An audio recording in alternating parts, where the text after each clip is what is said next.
نہ کوئی غم کرو نہ خوف، خوشیاں مناؤ جنت کی جس کا تم سے وعدہ کیا گیا تھا۔ اللہ کی ربوبیت پر اطمینان جب انسان کو ہو جاتا، میرا رب اللہ ہے، ربی اللہ، انسان کے لیے نہ کوئی کھٹکا، نہ کوئی خطرہ، نہ کوئی خوف، نہ کوئی حزن۔ جو کچھ ہو رہا ہے کس کے اذن سے ہو رہا ہے؟ اللہ کے اذن سے۔ اللہ کے اذن کے بغیر پتا تک نہیں ہلتا۔ یہ کوئی اندھا بہرا مادہ نہیں ہے جس سے مجھے کوئی خوف ہو۔ اندھا بھینسا چلا رہا ہو اس سے تو ڈرنے کا ہر انسان کو ڈرنا چاہیے، نہ معلوم کس کو ٹکر مار دے۔ لیکن نہیں، اس کائنات کو چلانے والا ایک سمیع و بصیر خدا ہے، وہ جو میرا دوست ہے، میرا ولی ہے۔ اللہ ولی الذین آمنوا یخرجہم من الظلمات الی النور۔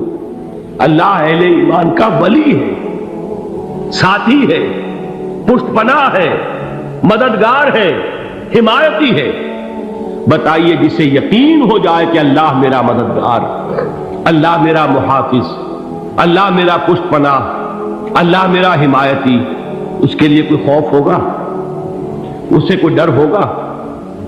میں مثال دیا کرتا ہوں ایک بہت سادہ، پنجاب کے دیہات کی۔ تو بڑا چودھری ہے اور کوئی غریب کسان ہے۔ اس غریب کسان کے جانوروں کو ہر وقت اندیشہ ہوگا چوری کا، کوئی میری بھینس کھول کر نہ لے جائے، کوئی میرا بیل کھول کر نہ لے جائے۔ لیکن جس کے بارے میں یہ سب کو معلوم ہو کہ وہ جو بڑا چودھری ہے وہ اس کا دوست ہے، اس کی بچیا کو کوئی خوف ہوگا؟ اس کی بھینس پر کوئی ہاتھ ڈالے گا؟ اسے کوئی اندیشہ ہوگا؟ نہیں۔ کیوں؟ کہ وہ بڑا چودھری، بڑا اس کا یہاں کا سردار، جاگیردار، سب کو معلوم ہے وہ میرا دوست ہے، کوئی میرے خلاف اقدام نہیں کر سکتا۔ اس دنیا میں یہ چھوٹی سی بات اگر آپ کے دلی اطمینان اور سکون کا باعث بن سکتی ہے تو ذرا تصور کیجئے۔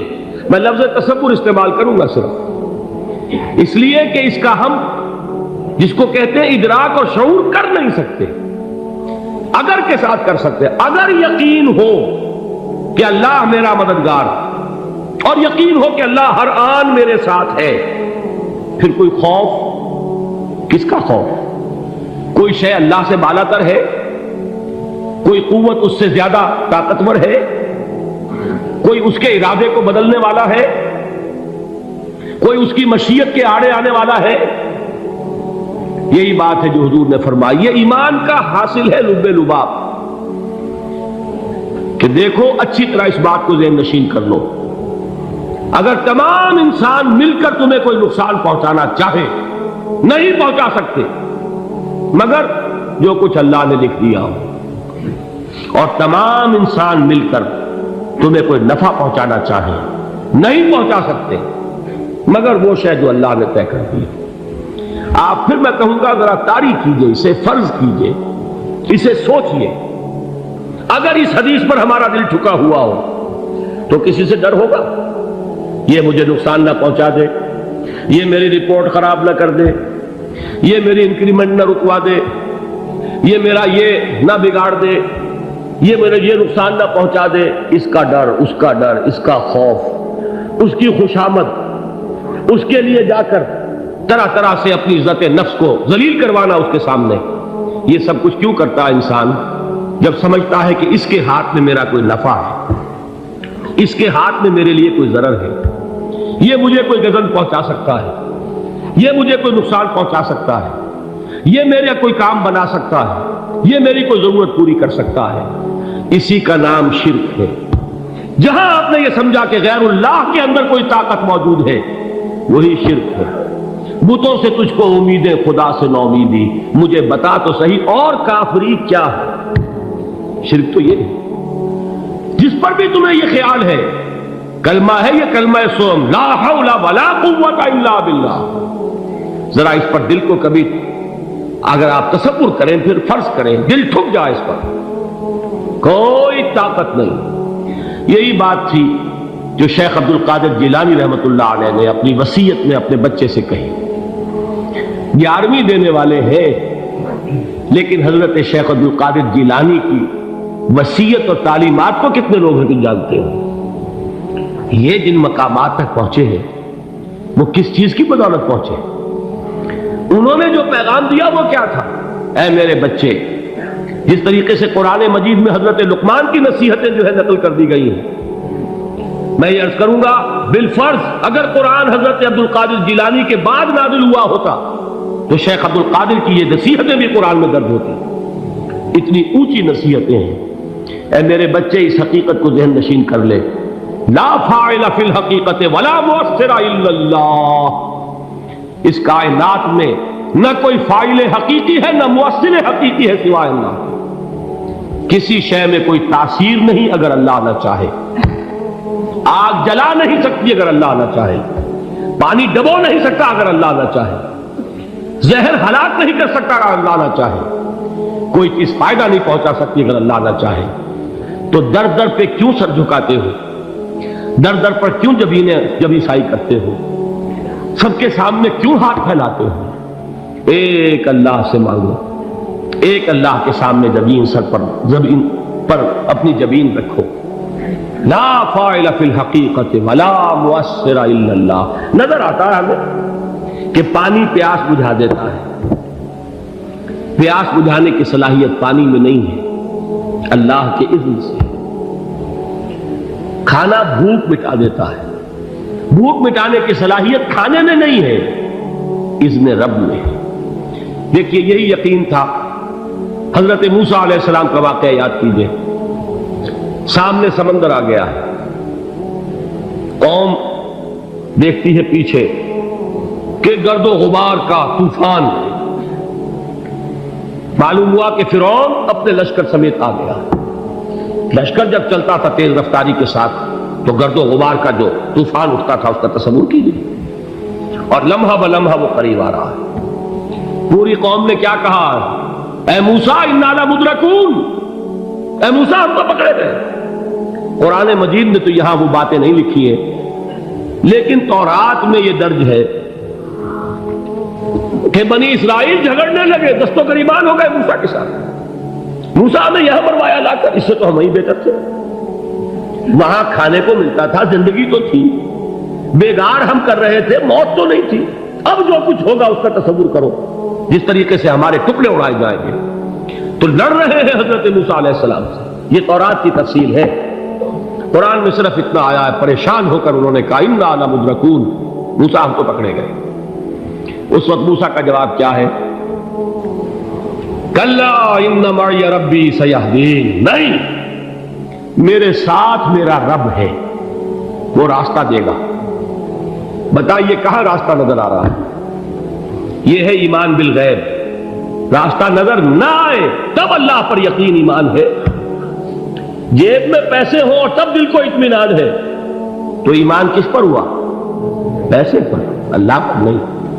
جب وسائل و ذرائع نہ ہو اور پھر یقین ہو کہ اللہ مسبب الاسباب ہے، وہ اسباب کا پابند نہیں ہے، وہ اسباب کا محتاج نہیں ہے، اسباب اس کے محتاج ہے۔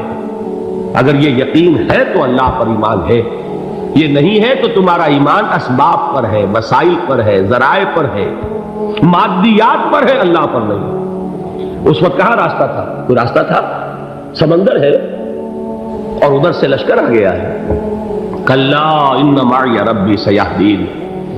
اب دیکھیے ایمان کہہ دینا آسان ہے، ہوا معکم اینما کنتم، جہاں کہیں بھی تم ہوتے ہو اللہ تمہارے ساتھ ہوتا ہے، لیکن اس کا یقین قائم ہو جائے تو زمین و آسمان کا فرق واقع ہو جائے۔ یہی بات ہوئی حضور کے ساتھ۔ غار ہے، چھپے ہوئے ہیں محمد رسول اللہ اور آپ کے وہ یار غار ابو بکر صدیق رضی اللہ تعالی عنہ۔ اقبال نے حضرت ابو بکر کی شان میں چند اشعار کہیں صرف، لیکن واقعہ یہ ہے کہ بھاری بھاری نظموں پر اور قصیدوں پر بھاری ہے، طویل ترین نظمیں اور قصیدے ہوں ان پر بھاری ہے۔ ہمتیں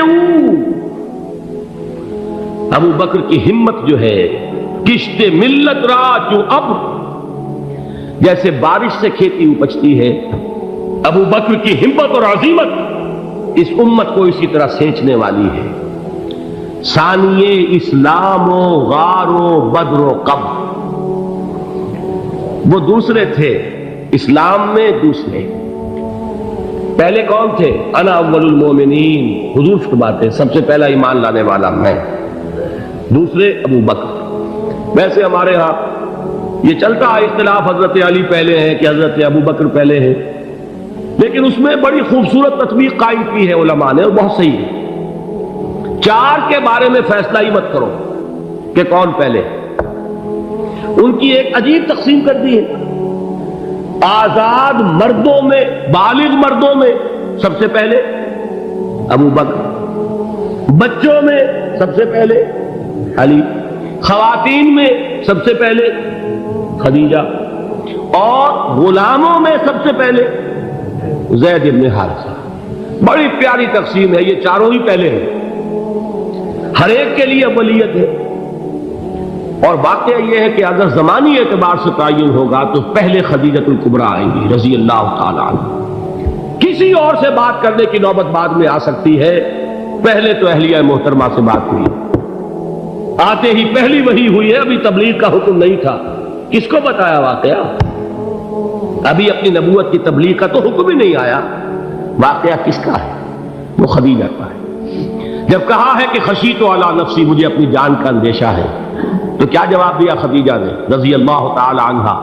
وہ صدیقۃ الکبریٰ ہے۔ صدیقات جو ہے خواتین، ان میں چوٹی پر خدیجۃ الکبریٰ ہے رضی اللہ تعالی عنہا، اور صدیق جو مرد ہیں ان میں صدیق اکبر ہے ابو بکر صدیق رضی اللہ تعالی عنہ، لیکن صدیقات میں چوٹی پر۔ جب حضور نے فرمایا خشیت علی نفسی، کیا فرمایا، کیا عرض کیا، کیسے تسلی دی؟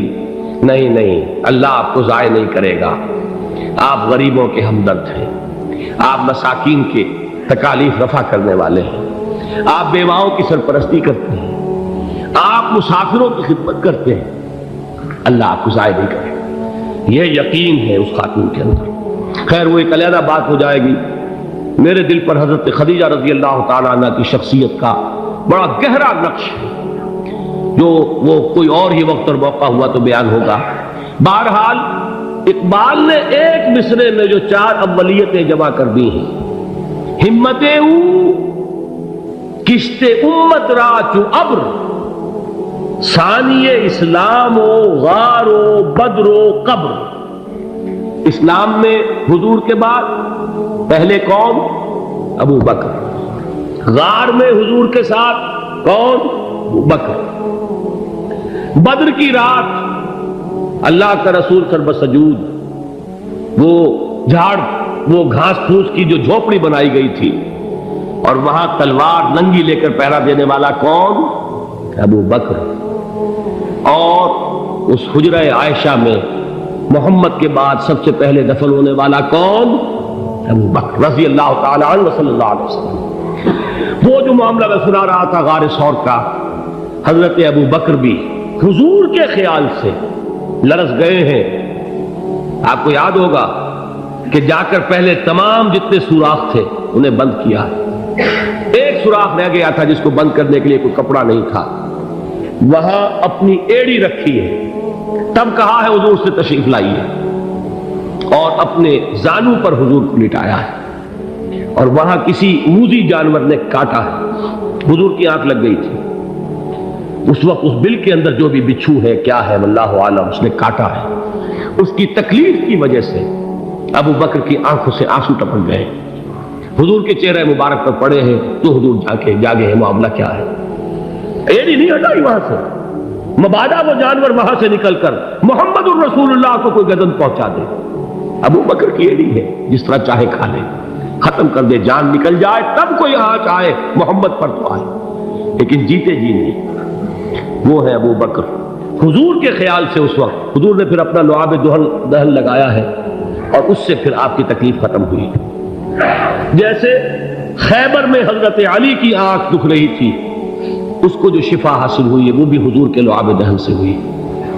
تو بہرحال اس وقت انہوں نے کہا ہے کہ اے نبی یا رسول اللہ، اگر اس وقت ان میں سے کسی نے غیر ارادی طور پر بھی اپنے قدموں کی طرف جھانک لیا تو پکڑے جائیں گے، کیا جواب تھا اللہ کے رسول کا؟ لا تحزن ان اللہ معنا، اللہ ہمارے ساتھ ہے، کیوں گھبراتے ہو ابو بکر؟ یہ ہے ایمان باللہ، میرا مالک اللہ، میرا رازق اللہ، میرا محافظ اللہ، میرا مددگار اللہ، میرا پشت پناہ اللہ، میرا دوست